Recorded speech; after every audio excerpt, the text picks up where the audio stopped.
Okay, so these are the contents of today's lecture. As announcement में there is nothing new. Then we will actually recap what we did yesterday. थोड़ा सा recap हम बहुत ज़्यादा quickly करेंगे. And then we will talk about certain things जो कि already आप लोगों ने की हुई हैं. लेकिन ये कि सिग्नल सिस्टम्स में या कम्युनिकेशन सिस्टम वगैरह में आप लोगों ने पढ़ा हुआ होगा तो हम उसको बहुत क्विकली जो है वो करने की कोशिश करेंगे जिसमें we will talk about certain basic types of signals classification of signals and then modification of signals. We will see कि हम इसमें से कितनी चीज़ें cover कर सकते हैं. अच्छा recap में I have not actually written anything here, so let's just do it together. कि what we have actually seen yesterday was कि हमारे पास जो है when we start with the analog signal we are not assuming कि हमारे पास जो है वो bandwidth वगैरह जो है या let's just talk about कि यहाँ पर we can have an analog filter which actually filters the input frequency because of the reason कि जब हमने आगे इसको सैम्पलर में से गुजारना है तो सैम्पलर में आपने जो चीज़ याद रखनी है वो ये कि sampling frequency has to be greater than or equal to the f max, where f max is the highest frequency in x a of t और x a of t को हमने क्या कहा है, this is actually the input signal. ठीक है, so if the frequency is not higher, if you cannot select the sampling frequency which is higher than twice, sorry ये मैंने गलत लिखा हुआ है, this is two times f max. ठीक है, so if you cannot select such a fast sampling frequency तो उस केस में what we actually do is कि हम फिर f max को कम करने की कोशिश करते हैं and this is actually a filter which is always a low pass filter जो कि जो भी हमारे पास sampling frequency होती है उसके half पे उसकी maximum frequency को कर देता है because of the reason कि we want to avoid aliasing. So what we can see from here is कि x of a of t यहाँ तक जब हमारे पास चीज़ है this is again x a of t but we can actually call it x prime a of because of the reason कि इसमें से कुछ frequency component ख़त्म हो चुके and then after the sampler we get discrete signal. इसमें जो है what we actually saw important thing at that point was कि जो frequency of the signal is obtained by multiplying the frequency of your signal जो भी हमारे पास analogue signal है divided by F of S. अगर आप इस एफ को एफ ऑफ एस से डिवाइड करेंगे तो डिस्क्रीट टाइप सिग्नल की जो है वो हमें फ्रीक्वेंसी मिल जाती है. And then we talked about quantization and we saw कि क्वांटाइजेशन में व्हाट एक्चुअली हैपन इज के जो भी हमारे पास सैम्पल्स आते हैं let me okay so what we are saying is कि यहाँ पर अगर if I start to plot तो यहाँ this point तक I have something which is in continuous domain. इस point पे I have samples of the same thing. So let me actually make it something similar. इसके samples आ रहे हैं और इस point के बाद I am again getting x of n. But this is actually quantized x of n. So you can say कि अब क्या होगा कि क्वांटाइजेशन का इफेक्ट क्या हो रहा होता है कि जो आपके पास सैम्पल की वैल्यूज़ हैं they are actually just confined to certain levels और इसको हमने कल जो है वो खासा डिटेल में डिस्कस कर लिया था. So we will not repeat this thing again but ये वाला जो सिग्नल है mostly we call this discrete signal और इस स्टेप पे हम इसको डिजिटल का वर्ड कहते हैं. But again it can be different terminologies for different books. So इस ये जो है ना कोई इतना हार्ड एंड फास्ट रूल नहीं है कि आप इसको डिस्क्रीट कहें. बट अगर आपको डिस्क्रीट सिग्नल कहा जाता है तो mostly it means discrete in time but continuous in magnitude or amplitude. On the other hand, digital signal is discrete in time and discrete in amplitude also.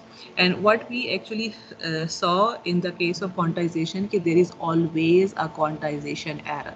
कि आपके पास जो है यहाँ पे हमेशा error introduce होगा and the size of the number of the levels will be dependent upon कि आप कितना error जो है quantization so we have quantization error always at that is this step, ठीक है। अच्छा, इस स्टेप की जैसे मैंने बात की थी कि इस स्टेप में what is the possibility, aliasing की पॉसिबिलिटी होती है, but if you have make sure कि एनालॉग फिल्टर के थ्रू आप जो है वो फ्रिक्वेंसीज को कट ऑफ कर रहे हैं और and your F of S is greater than twice F of max, तो फिर एलियसिंग नहीं होती। बट दिस पॉइंट पे देयर इज़ अ चांस कि आपके पास जो सिग्नल एक्स ऑफ एन पे आ रहा है it has some aliased frequencies available. Quantization error तो होगा ही होगा no matter what, but depending upon कि क्या आपके पास सिनेरियो है, इट कैन बी बिग और स्मॉल। अच्छा, ये जो चीज़ है this whole setup is for the part जब हमने एनालॉग टू डिजिटल की बात करते हैं। Can anyone tell me what happens on the opposite direction? ठीक है, फॉर एग्जांपल अब मेरे पास एक्स ऑफ एन आ गया, अब मैं इसको कहीं ट्रांसमिट करना चाहती हूँ, ठीक है। सो इट मीन्स कि I am sending it, this is a signal DSP which is digital signal processor है हमारा, जो कि कुछ भी कर सकता है, इट्स नॉट नेसेसरी कि ट्रांसमिट कर रहा है। हो सकता है कि ये सिर्फ इसको जो है वो फर्स्ट लेट्स सपोज कि हम वॉइस सिग्नल की बात कर रहे हैं जो कि हम अपने कंप्यूटर पे जो है सिर्फ उसको प्रोसेस करना चाहते हैं, या there are other kind of signal. मैं जिस तरह बात करती हूँ EEG सिग्नल है जो कि ब्रेन का सिग्नल है, तो उसको जो है वो ट्रांसमिट नहीं हम करते, लेकिन ये कि इन चीज़ों से गुजारने के बाद हमारे पास वो सिग्नल जो है वो कंप्यूटर में आ गया, and then I have done number of processes on that, कि जिसमें से अगर मैं स्पेसिफिकली ब्रेन सिग्नल की बात करूं तो DSP जो है इस केस में हम नॉइज़ रिमूवल कर रहे होते हैं, हम कुछ एडिशनल फिल्टर्स और लगा रहे होते हैं, एम्पलीफिकेशंस कर रहे होते हैं, तो there are number of things जो कि हम इस पर कर चुके हैं। And now but at the end of the day जब मैं उसको लेट्स सपोज के जिस तरह हम लोगों के ग्रुप में मेरी लैब पे बहुत ज़्यादा काम हो रहा है इस तरह का कि we actually control things with brain signal और we control the things with body signal. तो इन दैट केस जब मैं कंट्रोलिंग पॉइंट तक आऊँगी तो I would most probably want to have the signal in the form of continuous time signal again. तो who can tell me कि continuous time में जब मैंने करना है, इसका मतलब है कि अब D to A करना है, तो उसमें क्या स्टेप्स इन्वॉल्व होते हैं? सबसे पहला स्टेप क्या होता है उसमें, या मेजर स्टेप क्या होता है? What do you need to do in order to convert from digital to analog? जी, anyone?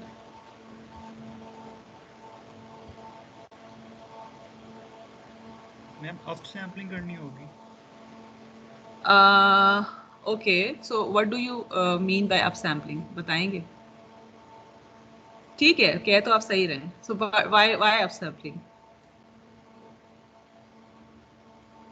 What is up sampling actually? चलें ये बता दो। मैम जो इंफॉर्मेशन लूज हुई है उसको रिगेन करने के लिए।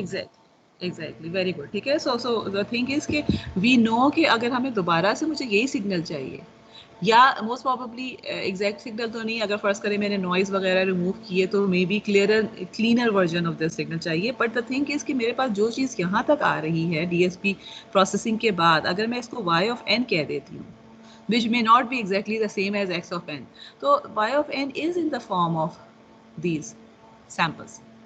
और मैं अगर इससे y ऑफ t करना चाहती हूँ, AT कर देते हैं एनालॉग के लिए, just to make it more clear कि एनालॉग है जो कि DO to A कन्वर्टर के बाद है, तो I need to fill in this gaps जो बीच में जो हमने इंफॉर्मेशन लूज कर दी थी, और उसके लिए we will actually use the interpolation हम कर रहे होते हैं। और इंटरपोलेशन में again I will not talk about it right now because वो हम आगे डिटेल में जाके कवर करेंगे, मगर उसमें हम रिकन्स्ट्रक्ट करते हैं उस सिग्नल को। और रिकन्स्ट्रक्ट करने के लिए जो बेसिक चीज़ हमें करने की ज़रूरत है वो ये है कि मेरे पास जो लेट सपोज के ये वाले अगर सैम्पल्स थे, तो I want to have more samples here in such a way कि वो जो एक्चुअल शेप थी वो इंटैक्ट रहे। फॉर एग्जाम्पल लेट्स सपोज यहाँ पर आ गया, अब अगर देयर इज़ अ पॉसिबिलिटी कि आपके पास जो है वो देयर इज़ अ पॉसिबिलिटी कि एकदम से फॉल आ गया था इसमें, या देयर इज़ अ पॉसिबिलिटी कि तमाम के तमाम सेम सैम्पल के थे, बट सम हाउ ये वाली इन्फॉर्मेशन हमें चाहिए because at the end of the day मैं ये जिससे भी बना था, जिस सैम्पल से भी ये वाला सिग्नल बन रहा था, I want that back, okay. या ये कि जिस सिग्नल के कॉरस्पॉन्डिंग की चीज़ मैटर कर रही है, ये चीज़ कॉरस्पॉन्ड कर रही है। फॉर एग्जांपल EEG की अगर मैं दोबारा एग्जांपल दूँ, तो क्लीनर अगर सिग्नल जो है तो I want that cleaner signal in the form of analog signal, क्योंकि अगर मैंने ट्रांसमिट करना है उसके ऊपर कोई और एनालॉग प्रोसेसिंग करनी है। एक चीज़ जो इन दोनों स्टेप्स में इम्पॉर्टेंट है इन द केस ऑफ दूसरी स्लाइड, सॉरी,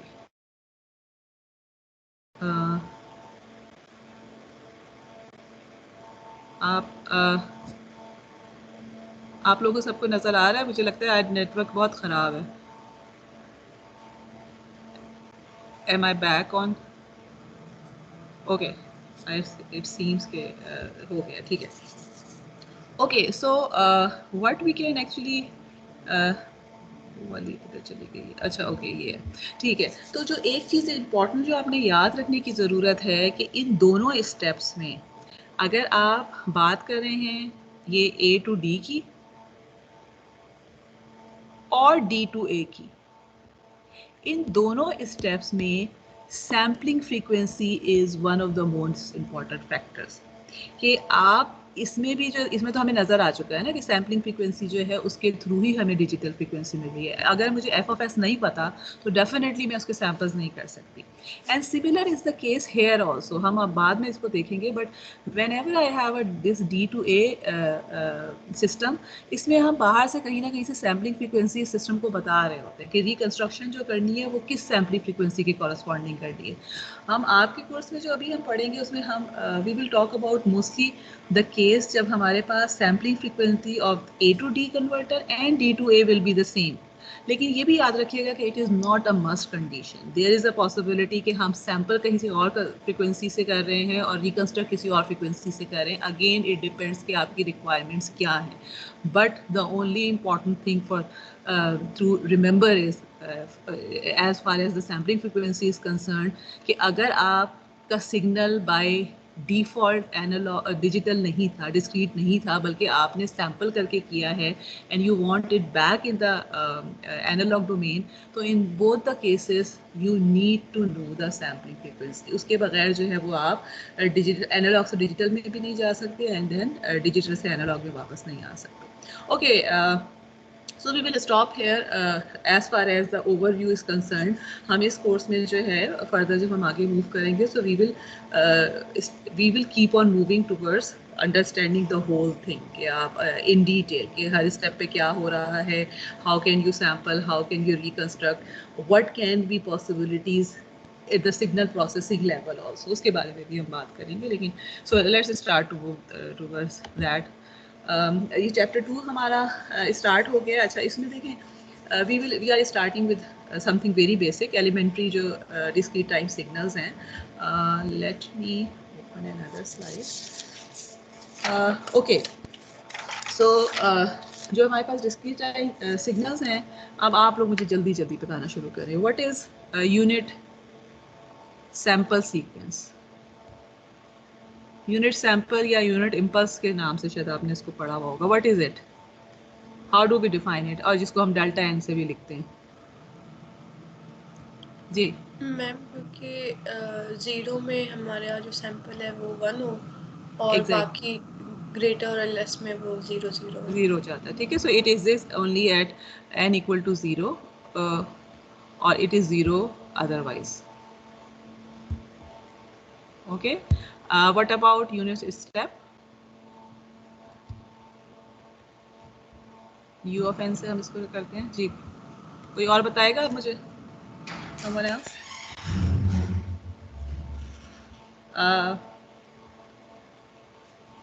जी 38 किसका रोल नंबर है?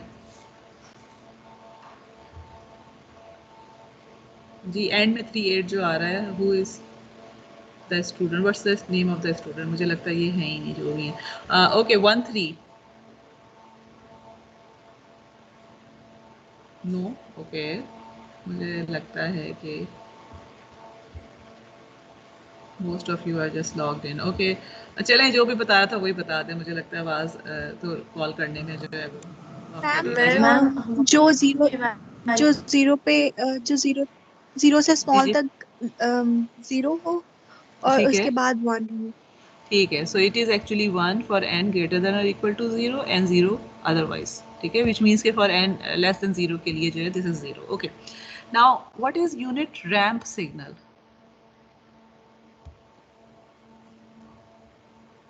Okay, so unit ramp, जी जी चलो कोई बात नहीं अगर नहीं भी किया हुआ. यूनिट रैम्प जो है basically this is similar, not similar actually, but this is जैसे रैम्प का तो पता है ना आपको कि ramp is something which is going like this. So unit ramp जो सिग्नल होता है this is actually equal to n for n greater than equal to 0 और 0 अदरवाइज होता है, विच मीन्स के ये जो हमारे पास सैम्पल्स होते हैं इसके ये किस तरह से होंगे कि 0 पे जो है वो आपके पास 0 होगा, 1 पे 1 हो जाएगा, 2 पे 2 हो जाएगा, 3 पे 3 हो जाएगा. तो काइंड ऑफ यूनिट स्टेप, ये यू आर इसीलिए लिखा हुआ है आपकी बुक में because it is kind of unit step but not exactly the unit step, because unit step पे एक कांस्टेंट मैग्नीट्यूड रहती है, उसकी एम्पलीट्यूड 1 रहती है, जबकि इसमें जो है it will keep on increasing linearly. जो आपके पास n की वैल्यू है वही वैल्यू जो है वो सिग्नल की अपनी आ रही होती है. Okay, next is exponential. अब एक्सपोनेंशियल के लिए आई have a few questions. सबसे पहले तो मुझे ये बताइए कि एक्सपोनेंशियल, चले मैं लिख देती हूँ यहाँ पे, ठीक है. This is equal to a raised to the power n for all n. जी, अब आप मुझे ये बताइए कि हमने जो इससे पहले एक्सपोनेंशियल पढ़ा है डिटेल में, ठीक है, एंड वी एक्चुअली हैव जो हमने एक्सपोनेंशियल डिस्कस किया है it was something like this, ठीक है, जिसको हमने इस तरह से भी लिखा था, ठीक है. अब कैन एनीवन टेल मी कि ये जो सिग्नल मैंने लेफ्ट साइड पे लिखा हुआ है और जो सिग्नल मैंने राइट साइड पे लिखा है, are they the same signals और नॉट द सेम सिग्नल? और अगर सेम है तो क्यों है और सेम नहीं है तो क्यों नहीं? बिकॉज एक्सपोनेंशियल्स तो दोनों ही है ना.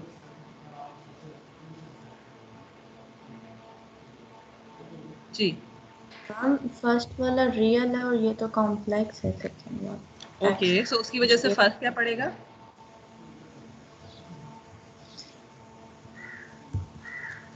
फर्क क्या पड़ेगा एक्सपोनेंशियल और ओके, एनीवन एल्स? मैम ठीक है तो सेम ही, क्योंकि आपने यहाँ n बोले ना, फॉर ऑल n, जी तो भी ये भी रियल और इमेजिनरी भी हो सकते हैं. ये मतलब उसकी एक स्पेसिफिक टाइप हो जाती है जो कि आपने. देखिए n तो एक्सिस को डिफाइन कर रहे हैं ना, ठीक है. Again partially you are right, ठीक है, कि आपके पास जो है आप दोनों पार्शली राइट हैं. कि अब इसमें जो है जो मेरे पास पहला आंसर आया था, आई एम रियली सॉरी, मुझे नाम नहीं पता तो मैं जो सिर्फ नंबर से याद रख सकती हूँ. तो इसमें जो आपने ये कहा कि this is a is real and in this case E जो है वो ये वाले जो, क्योंकि हमें नज़र आ रहा है कि ओमेगा नॉट अगर हम कर रहे हैं तो दिस इज कॉम्प्लेक्स, ठीक है, जिसमें इमेजिनरी पार्ट भी आ जाता है. ओके, और जो दूसरा क्वेश्चन दूसरा जो था that comment is also correct कि अभी हमने यहाँ पे बेसिकली स्पेसिफाई नहीं किया हुआ. A can be real also and A can be complex also, ठीक है. मतलब इसमें रियल और इमेजिनरी पार्ट दोनों के दोनों हो सकते हैं, ठीक है. For example I can write a as r e j some theta naught, ठीक है. या इन अदर वर्ड्स इसका क्या मतलब है कि अगर मैं इस वाले को लिखती हूँ तो x of n will be equal to r raise to the power n e j theta not n आ जाएगा ना, ठीक है. And theta not is some angle just like omega not. So अब अच्छा चलिए आप मुझे बताइए कि अब तो इसमें भी एक्सप्लेन दोनों में आ गया ना हमारे पास ओमेगा नॉट n और ये थीटा नॉट n है and theta naught and omega naught or something similar. Would they be exactly the same now or not? और in other words, चलिए मुझे क्वेश्चन जो है मैं थोड़ा सा और क्लियर करके पूछ लेती हूँ, क्या ये दोनों के दोनों पीरियोडिक होंगे? देखिए आंसर गलत भी हो सकता है, it doesn't matter, but just answer something जो आपके समझ में आ रहा है, ठीक है, कि what does your logic says, would it be periodic और नॉट? और होंगे तो क्यों होंगे, नहीं होंगे तो क्यों नहीं होंगे? नहीं, बोथ ऑफ देम जो है ना, बिकॉज दोनों में एंगल है. लेट मी सपोज कि मैं ये कह देती हूँ कि theta not is actually the same as omega naught which is equal to 2 pi f naught, in order to make the things more clear. अब बताइए मुझे. Think about it for 1 minute और फिर मुझे आंसर करें. And I would really love कि कोई मुझे जो है ना वो वॉइस की भी आवाज़ आना शुरू हो जाए. जो आप में से मोस्टली लॉग इन करके चले गए,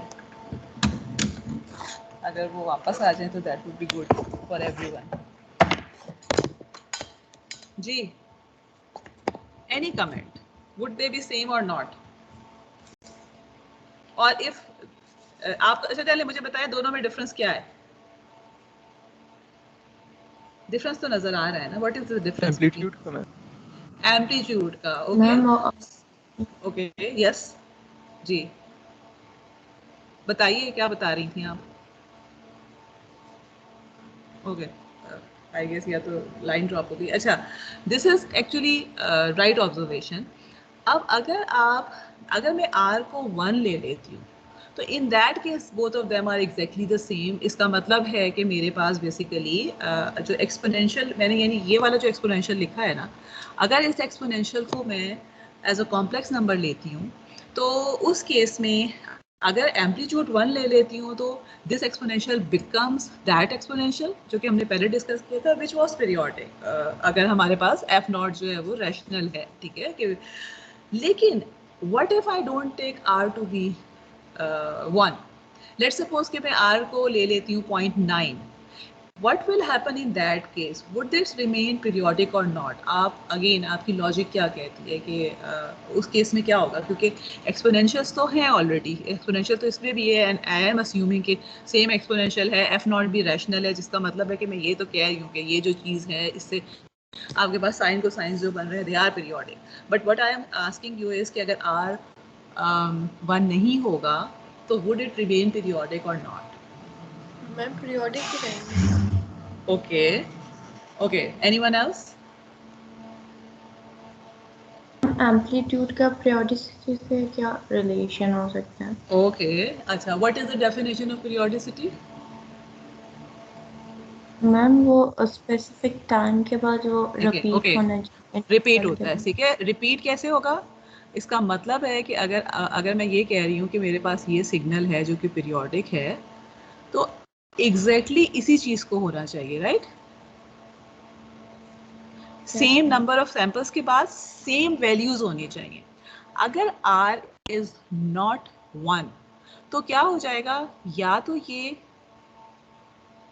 डिक्रीज होना शुरू हो जाएगा एम्पलीट्यूड, ठीक है, बिकॉज ऑफ द रीजन कि जो जीरो के ऊपर है r raise to the power. अब अगर देखें ना, r अगर ग्रेटर देन 1 है तो इंक्रीज होना शुरू हो जाएगा, बिकॉज जैसे जैसे n बढ़ता जाएगा r raise to the power n जो है वो बड़ा होता जाएगा. If r is less than 1 तो उस केस में जो है वो डिक्रीज होना शुरू हो जाएगा. बट द पॉइंट इज कि नंबर ऑफ सैंपल्स तो ठीक है आपके पास इस तरह से रिपीट होना शुरू हो जाएंगे, but there magnitude will not remain the same, which means कि आपके पास वो पीरियोडिसिटी लूज हो जाएगी.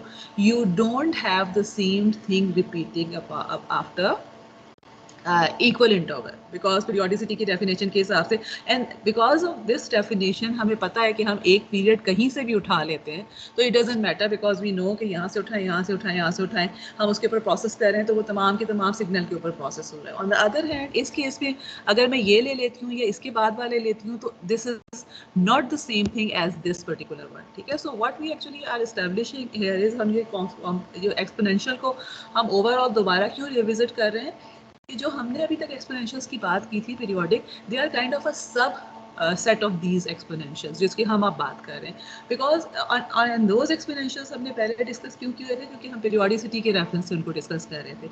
Now what we actually see from here is कि हमारे पास जो ये वाला एक्सपोनेंशियल है जिसकी मैंने जिस तरह से मैंने लिखा हुआ है, it will have different characteristic base upon कि मैंने ए को कैसे डिफाइन किया हुआ है, ठीक है. तो सबसे पहले तो ये बात है कि is it the same as this e omega naught, and not necessarily, ठीक है. It can be under certain condition.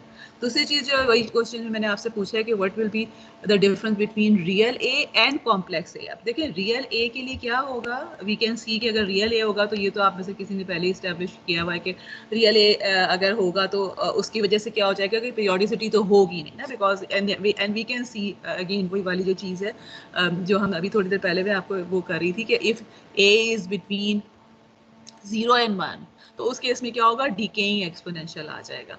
If a is greater than 1 तो हमारे पास इंक्रीजिंग एक्सपोनेंशियल आ जाएगा.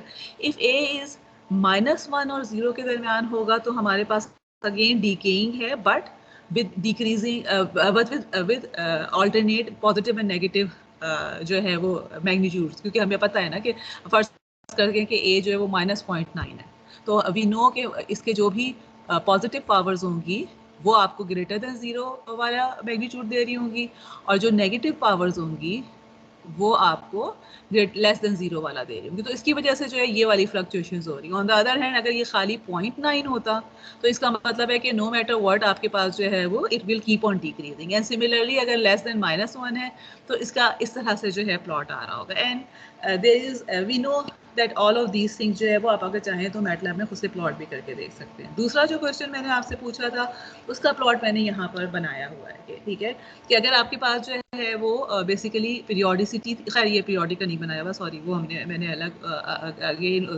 अगले उस पर जो बनाया था that actually should be clear from you, और शायद आपके बुक में भी मौजूद है, मुझे नहीं पता, but just remember this thing कि अगर मेरे पास a is complex then in that case a r n e j theta not n है, तो in that case इसकी periodicity will depend on r. if r is 1 then it is periodic, जो भी हमारे पास बन रहा है. for r not equal to 1 it will not be periodic because the same चीज़ जो है वो repeat नहीं हो रही है. अच्छा, another thing, ये जो मैंने कहाँ गया जी, यहाँ पे जो डाला हुआ है ये वाली स्लाइड जो है this is just telling us के एक्सपोनेंशियल को आप अगर प्लॉट करते हैं तो you can actually plot it in two ways. या तो हम एक्सपोनेंशियल जब भी लिख रहे हैं कॉम्प्लेक्स एक्सपोनेंशियल है, इफ वी आर सेइंग कि G a is actually some complex number, तो इस केस में हम उसको जो है रेक्टेंगुलर कोऑर्डिनेट्स में भी लिख सकते हैं या हम जो है उसको पोलर फॉर्म में भी लिख सकते हैं. तो अगर मैं इसको कोसाइन और साइन की फॉर्म में लिखती हूँ तो इस केस में क्या हो जाएगा, मेरे पास रियल और इमेजिनरी दो डिफरेंट इसके कंपोनेंट्स आ जाएंगे. And we can see from here कि ये वाला यहाँ जो है हम इसको मतलब प्लॉट कर सकते हैं रियल पार्ट में या इमेजिनरी पार्ट में. दूसरा the other way can be to plot the magnitude and phase of the signal, ठीक है, और इस केस में मैग्नीट्यूड तो यहाँ पे नजर आ रहा है. ओके, अनदर क्वेश्चन जो कि मैंने यहाँ लिखा हुआ है मगर समहाउ ये बियॉन्ड आया हुआ है, it should have been beyond. ठीक है, माय क्वेश्चन हियर इज, क्योंकि देखिए ये इस चीज़ को समझना तो कोई मुश्किल काम आपके पास नहीं है. अगर रेक्टेंगुलर कोऑर्डिनेट की फॉर्म में हमने लिखा है तो कोसाइन और साइन आ जाएंगे, एंड वी नो कि जे के साथ जो भी पार्ट है that is the imaginary part. दूसरा जो है जे के बगैर पार्ट जो है वो हमारे पास जो है वो नॉन इमेजिनरी पार्ट है, और उसको लेके जो ये रियल पार्ट है तो उसको लेके जो है वो दोनों हमने प्लॉट करके विद एन हम कर सकते हैं. इसी तरह से एम्पलीट्यूड प्लॉट करना इज़ नॉट दैट डिफिकल्ट. अब ये वाला जो प्लॉट हुआ हुआ है ये मुझे लगता है मैंने आपकी बुक से ही प्लॉट लिया हुआ है. r इक्वल टू 0.9 के लिए इन्होंने प्लॉट किया हुआ है एम्पलीट्यूड. तो एम्पलीट्यूड जो है that would B decreasing with increasing n because of the reason कि वी नो कि एम्पलीट्यूड जो है वो अगर लेस देन 0 है तो उसकी पावर जो होती है वो कम हो जाती है. माई क्वेश्चन हेयर इज़ कि अब आप अगर एंगल में ले लेती हूँ, angle of x of n को हम प्लॉट करें जिसको हम साई एन से रिप्रेजेंट कर रहे हैं, तो अगर if we look into this complex exponential पे हम देखते हैं तो psi of n will be equal to theta. ठीक है, एन नहीं होगा, नहीं ठीक है, थीटा एन है, एन होगा. सो इट मीन्स के जो आपके पास एंगल है, जो भी एंगल की वैल्यू π/4 है, π/2 है, π/6 है, it will keep on multiplying by n. So for example ये वाली जो प्लॉट है ये है फॉर π/10 के लिए. ठीक है, थीटा इज इक्वल टू π/10. सो अब ये देखें प्लॉट कैसे इन्होंने करना शुरू किया है कि जाहिर है जब n equal to theta n हमने प्लॉट करना है ना, तो n इक्वल टू 0 के लिए जो है it will be equal to 0. For n equal to 1 theta n will be equal to π/10. For n equal to 2 it will be 2π/10. ठीक है, सो ये वैल्यूज जो है ना वो आप देखें कि हमारे पास π/10 और जब फॉर n इक्वल टू 10 के लिए it will become equal to pi. ठीक है, and then similarly on the negative x-axis. Now my question is कि What is happening for n equal to 11? ये देखें, this is n equal to 11. अगर मैं इसको प्लॉट करूं, इस फॉर्मूले में लगाऊं जो फॉर्मूला हमने यहाँ पे लिखा हुआ है कि तो n इक्वल टू 11 के लिए my phase of the signal should be 11 pi by 10n, right? Everyone agrees? Yes, ma'am. लेकिन यहाँ पे तो नहीं हुआ हुआ वो प्लॉट, तो यहाँ पे क्या हो रहा है? What is happening? Can anyone guess और कैन यू एनीवन रिमेंबर? जो हमने अभी तक चीज़ें डिस्कस की हैं, वी कैन एक्चुअली एक्सप्लेन कि यहाँ पे क्या हो रहा है.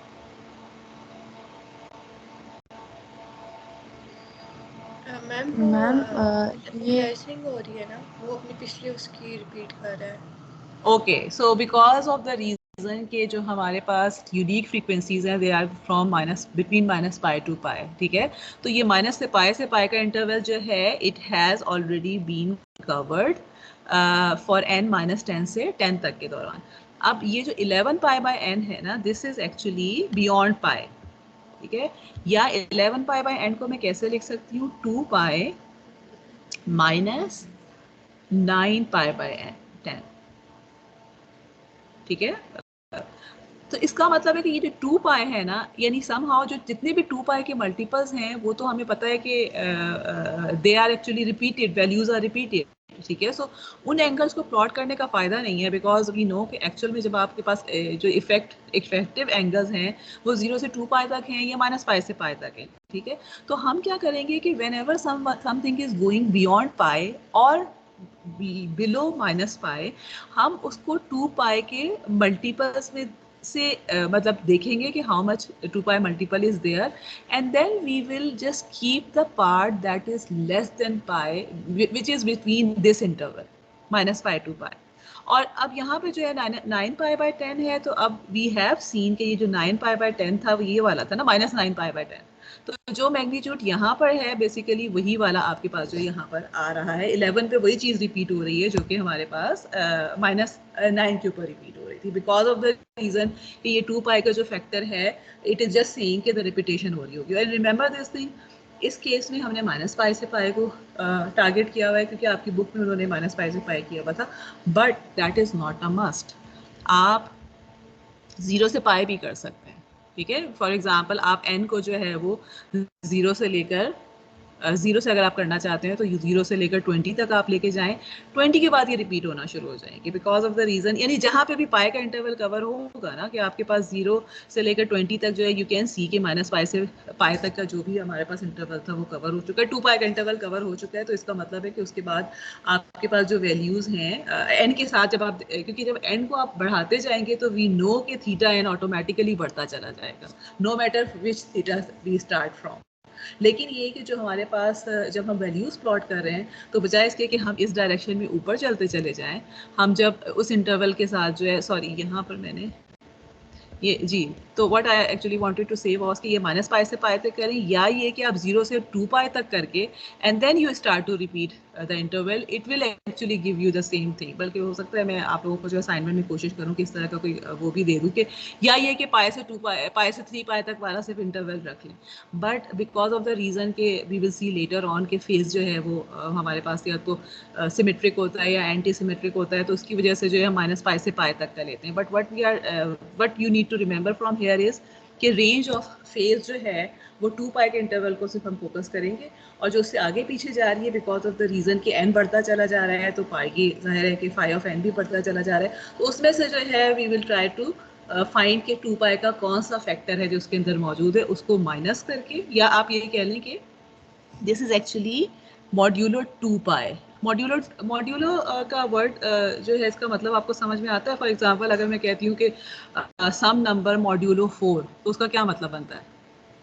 ओके, चलें, late me just answer my self, क्योंकि थोड़ा सा मैं कुछ और भी करवाना चाहती हूँ, अब तक फिर खत्म हो जाएगा वो. मॉड्यूलो का मतलब होता है कि we are talking about reminder only.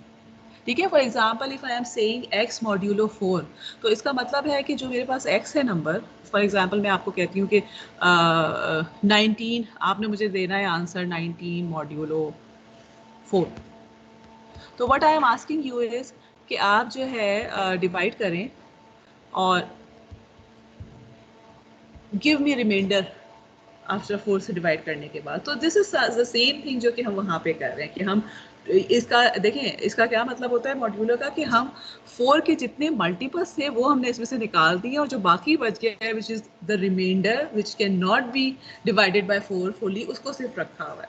तो this is the same thing that we are doing here also, कि हमारे पास जो है we are taking angle itself by increasing the value of n, लेकिन जहाँ हमें लगता है कि जी वो 2 पाई से ज़्यादा हो गया, हम 2 पाई से डिवाइड करके जो डिवाइजर्स हैं उनको अलग कर देते हैं और जो रिमाइंडर है उसको रख लेते हैं। या ये कि अगर आपको मॉड्यूलो का नहीं भी समझ में आ रहा तो it doesn't matter, just remember this thing कि हमने 2 पाई, हमने जो हमारे पास जो एंगल आना चाहिए it has to be from -π to π, अगर हम -π to π के दरमियान का जो है 2 पाई वाला इंटरवल कंसिडर कर रहे हैं।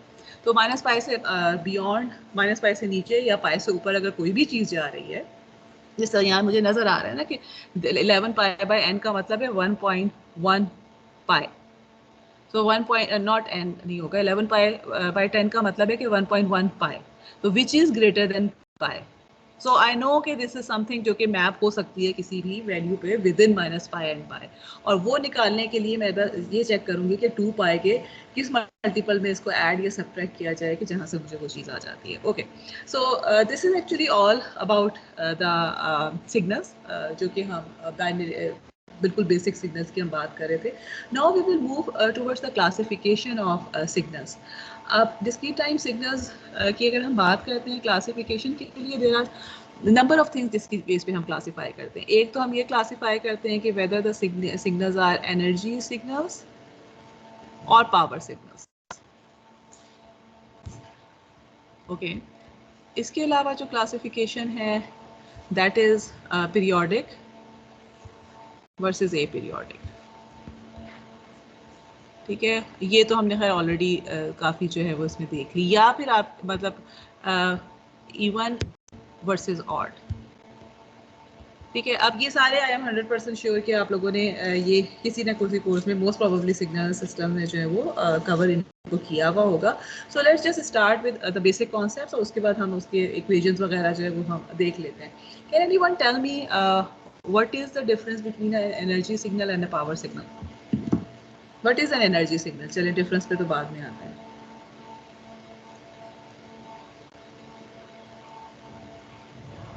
जी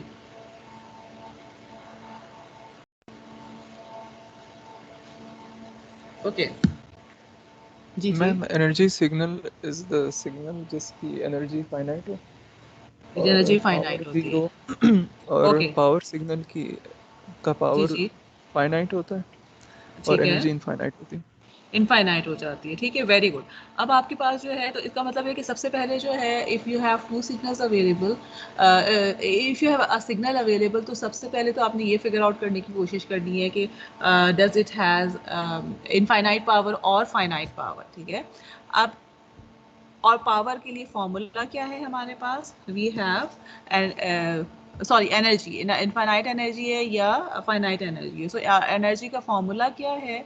दिस इज एक्चुअली सिंपली हम क्या कर रहे हैं कि जितने भी सैंपल्स हैं उस सिग्नल में उनका मैग्नीट्यूड स्क्वायर जो है उसको ऐड अप करते चले जा रहे हैं। ठीक है, and basically we are squaring the magnitudes because of the reason कि अगर नेगेटिव नंबर्स भी हैं तो वो पॉजिटिव हो जाए, and there are number of other reasons के इम्प्लीमेंटेशन के लिए आसानी होती है, ये जो भी है। बहरहाल what we are actually saying is कि एनर्जी जो है this is giving you the information about the amount of strength of the signal, कि अगर आप जितने भी सैम्पल्स हैं, ज़ाहिर सैम्पल्स के एम्पलीट्यूड को हम अगर ऐड अप करते चले जाते हैं स्क्वायर करके, तो इसका मतलब है हमें ये पता चल जाएगा कि उसके अंदर कितनी स्ट्रेंथ है। अगर तो if this is less then infinity, then in that case a finite energy हो जाएगी and it will be called energy signal। ठीक है, अच्छा अब अभी आप में से किसी ने ये कहा कि पावर जो है, अच्छा पावर की भी पहले मैं डेफिनेशन लिखती हूँ and then we can I can ask the question कि अगर आपके पास जो है एनर्जी सिग्नल हमने एस्टेब्लिश कर दिया, विच मीन्स कि हमारे पास infinity energy is not finite. ठीक है, इन्फिनिटी तक जा रही है एनर्जी जो है। तो पावर को हमने किस तरह से डिफाइन करते हैं? पावर का फॉर्मूला है limit when n tends to infinity 1/2n + 1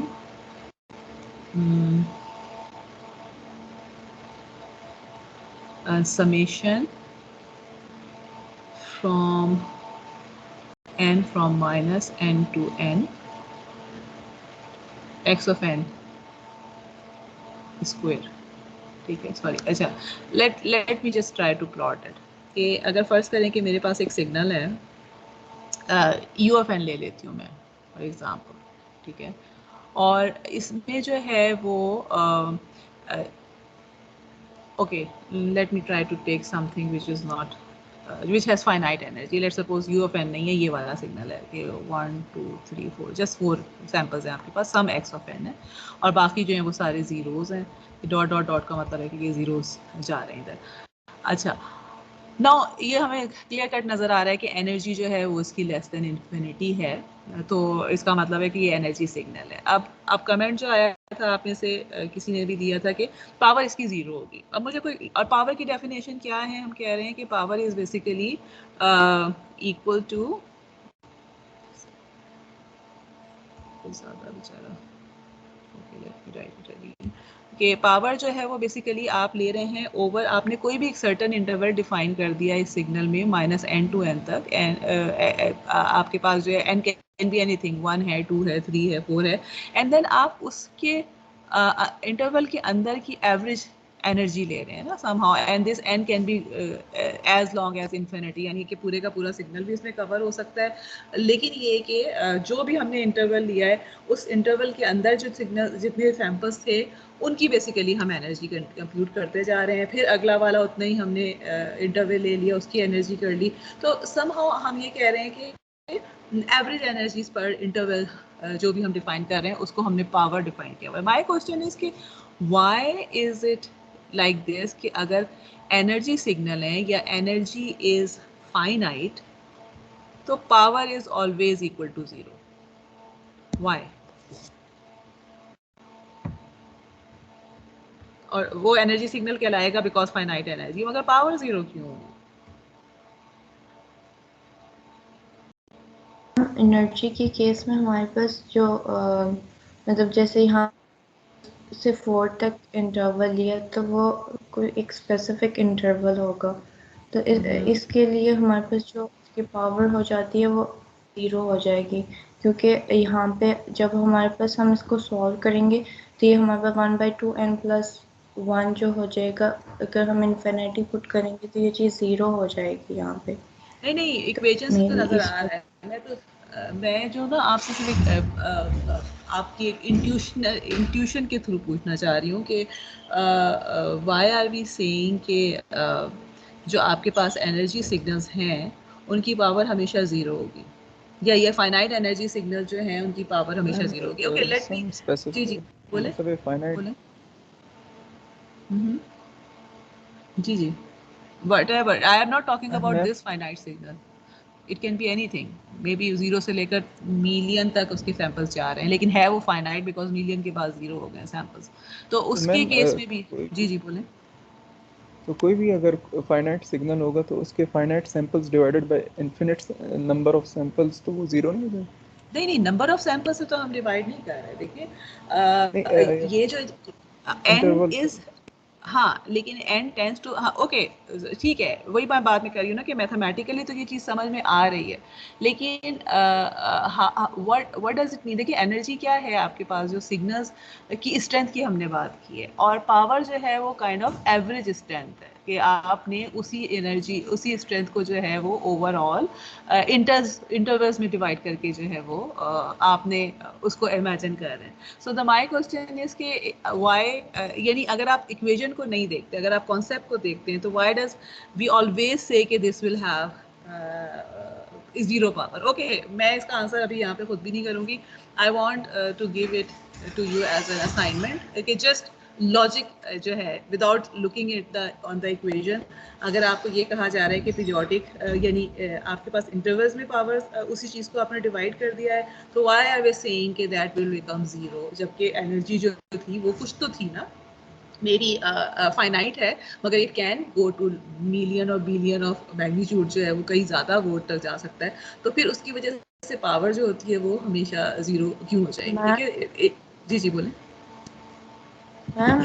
अगर हम देखें तो हमारे पास एनर्जी जो पावर है उसमें भी तो एनर्जी आ रही है ना, तो जब हम उसकी भी एवरेज ले लें तो वो हमारे पास बहुत ही स्मॉल वैल्यू आ जाएगी, तो मे बी इस वजह से पावर हमारे जी जी, यू आर वेरी राइट। ठीक है कि आपके पास basically this is the correct कि आपके पास जो है ना पावर, बेसिकली आप ये समझ लें कि एनर्जी इज समथिंग जो कि टोटल स्ट्रेंथ है, और पावर में आप उसी स्ट्रेंथ को थ्रू आउट, यानी आप पूरे का पूरा माइनस इन्फिनिटी से इन्फिनिटी तक जो है उसकी एवरेज कंप्यूट कर रहे हैं। ठीक है, तो जब आपका इंटरवल इतना बड़ा है तो जब एवरेज कर रहे हैं तो इसका मतलब है कि आप उसको स्प्रेड आउट करके देख रहे हैं ना कि आपका टोटल जो है, तो जब वो अगर सारे इंटरवल्स में नहीं है मौजूद या फाइनाइट नंबर इनफाइनाइट नंबर नहीं है एनर्जी का, तो आपके पास जब आप उसको इक्वली डिस्ट्रीब्यूट कर रहे हैं या उसको एवरेज लेने की कोशिश कर रहे हैं from minus infinity to infinity, जिस तरह वही बात आप लोग जो मैथमेटिकली कर रहे थे, दैट इज ऑल्सो करेक्ट, लेकिन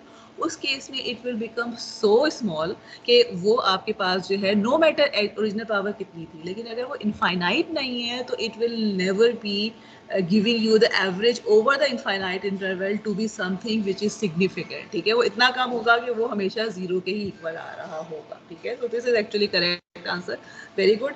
अच्छा, अब दूसरी चीज, so let me go back to this slide, और इसमें क्योंकि सारी इक्वेशन देखी है बजाय इसके कि मैं दोबारा लिखना शुरू करूं। So you know energy signal क्या होते हैं।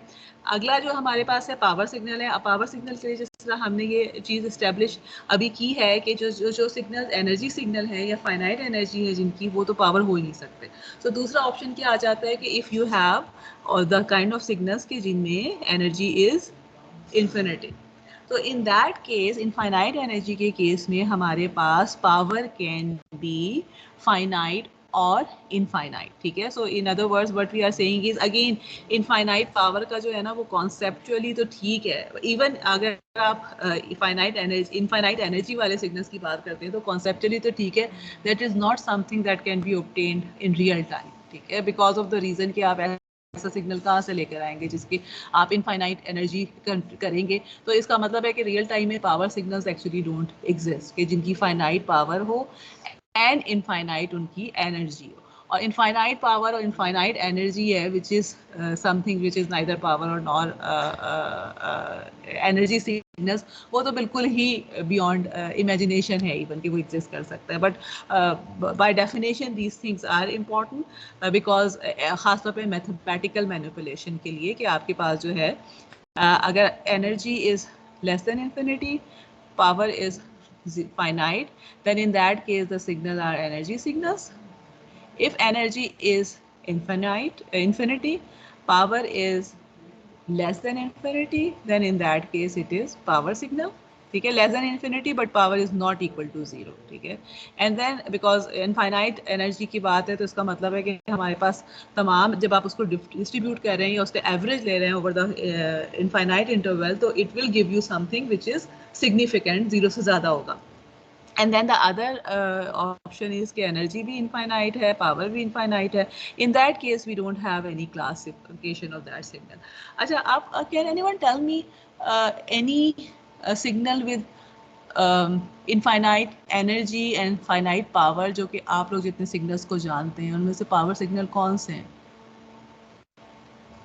ठीक है, energy signal sinusoids, okay, because of the reason के एंड वी नो कि sinusoid basically they don't exist in reality in the sense कि आप माइनस इन्फिनिटी से इन्फिनिटी तक इंटरवल का कोई भी जो है वो साइन या कोसाइन वेव जनरेट नहीं कर सकते। आप कर ज़रूर सकते हैं, लेकिन जब आप उसको करते हैं तो जाहिर है कि देयर इज सम ड्यूरेशन जहाँ से स्टार्ट होकर वो स्टॉप होता है, but this is something sinusoid जो है we actually discuss them with a lot because of the reason के for theoretical purposes they are very important.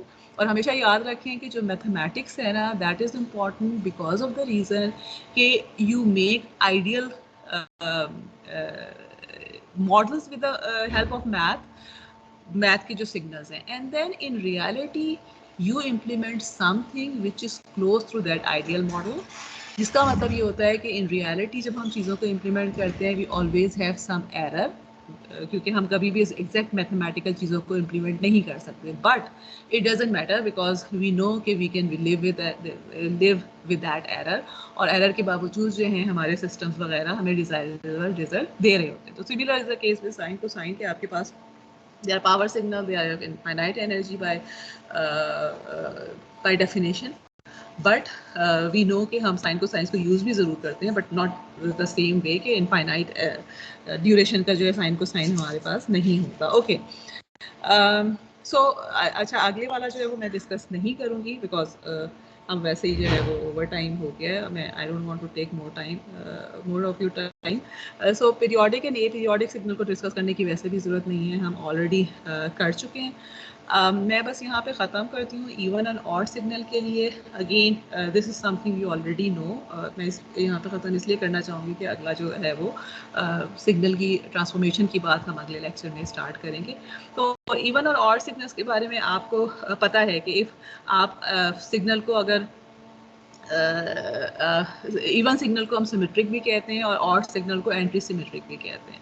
And we know कि हमारे पास जो इवन सिग्नल होता है दिस इज समथिंग कि जिसको अगर आप फ्लिप कर रहे हैं around zero n equal to zero के अराउंड तो वो सेम रहे, ठीक है। और जो हमारे पास एंटी सिमेट्रिक होता है, ये ऑड सिग्नल होता है, उसको जब आप फ्लिप करते हैं तो it should actually give you minus of the original signal. That is actually the difference.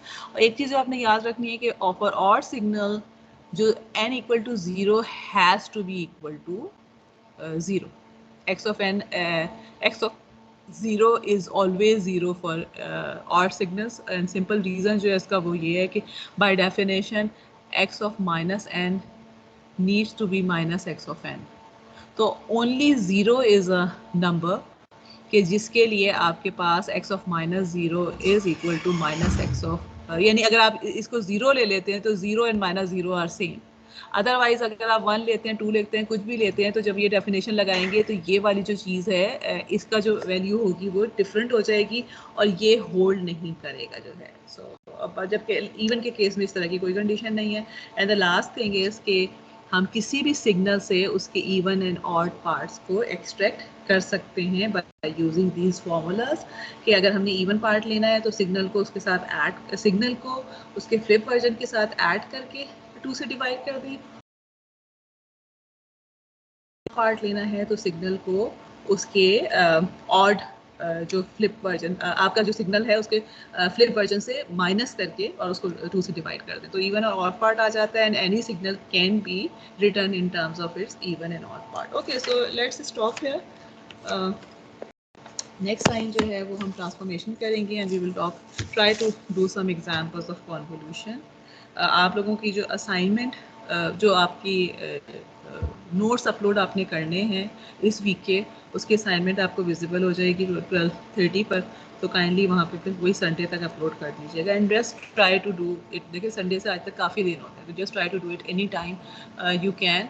अपने दूसरे क्लास फेलोज़ को भी बता दें, लोगों को जिनको नहीं पता, बिकॉज मैं इसके ऊपर एक्सक्यूज़ नहीं किसी का भी सुनूंगी कि अटेंडेंस और वो दोनों चीज़ें जो है कि आप 4 दिन के बावजूद आप नहीं कर पाए एंड देन कि मैं अटेंडेंस लगा दूँ उसके मार्क्स लगा दूँ। These are actually the easy marks for you, क्योंकि अगर आप क्लास अभी मेरे साथ नहीं भी ले रहे, आप बाद में अगर उसको लेक्चर सुन लेते हैं वो भी आपका फ़ायदा है, बिकॉज आपने आखिर में तो जाके वो करना ही है ना।